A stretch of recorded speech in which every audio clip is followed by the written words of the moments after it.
بسم اللہ الرحمن الرحیم۔ ملا کی عمر کا زیادہ تر حصہ بادشاہوں کے درباروں میں ہی گزرا۔ وہ ہنسمکھ شخص تھا۔ بادشاہ اکثر اس پر انعام و اکرام کی بارش کرتا رہتا تھا۔ بادشاہ کے دربار میں اس سے حسد کرنے والے بھی تھے۔ وہ بادشاہ کے کان بھرتے رہتے تھے۔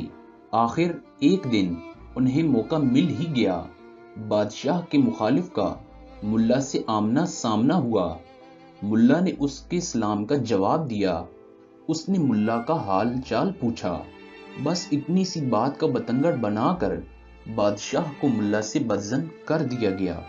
بادشاہ ملا سے ناراض ہو گیا اور محل میں اس کا داخلہ بند کر دیا۔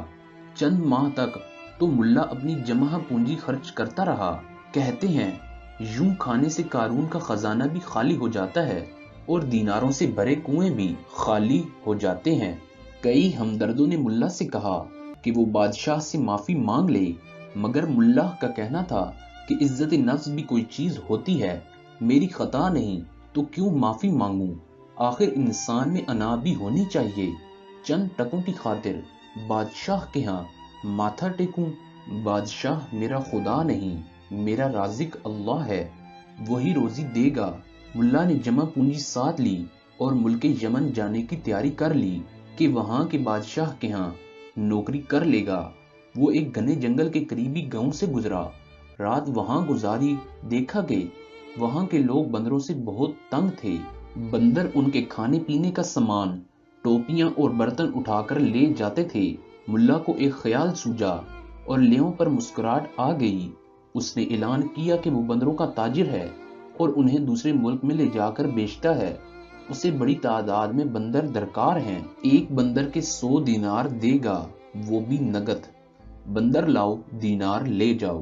شروع میں گاؤں والوں نے سمجھا کہ بوڑھا پاگل ہے، یہاں اتنی تعداد میں بندر پھرتے ہیں، یہ 100 دینار میں خرید رہا ہے۔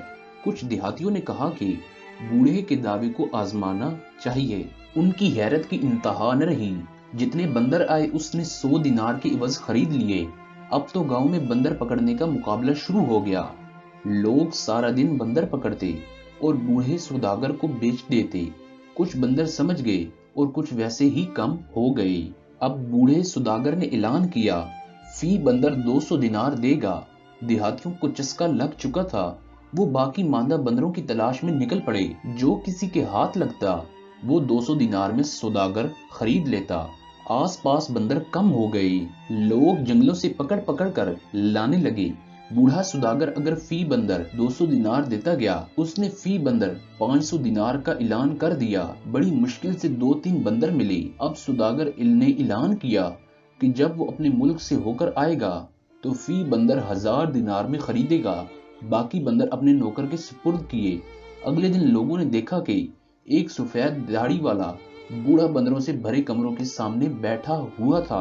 دیہاتی آئے اور اس کی منت سماجت کرنے لگے کہ وہ ہمیں بندر بیچ دے، اتنے بندروں میں چند ایک کم ہونے گے تو کون سا سوداگر کو پتہ چل جائے گا، مگر اس نے انکار کر دیا۔ دیہاتیوں نے جنگل چھان مارا مگر کوئی بندر ہاتھ نہ لگا۔ وہ پھر اس خادم کے پاس آئے اور کہا کہ ہمیں کچھ بندر بیچ دے۔ اس پر خادم نے 800 دینار مانگے۔ انہوں نے 700 دینار فی بندر پر سودا کیا۔ اگر ایک بندر 1000 دینار میں بکے گا تو پھر بھی مفت میں 300 دینار منافع ہوگا۔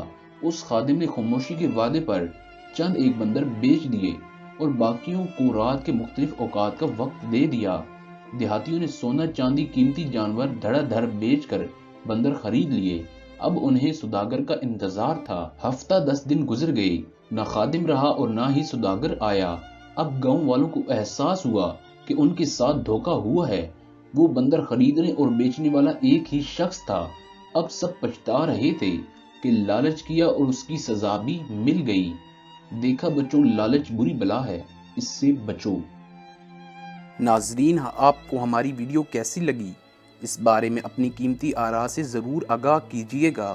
ویڈیو کو لائک، شیئر اور چینل کو سبسکرائب ضرور کیجیے گا۔ بہت شکریہ۔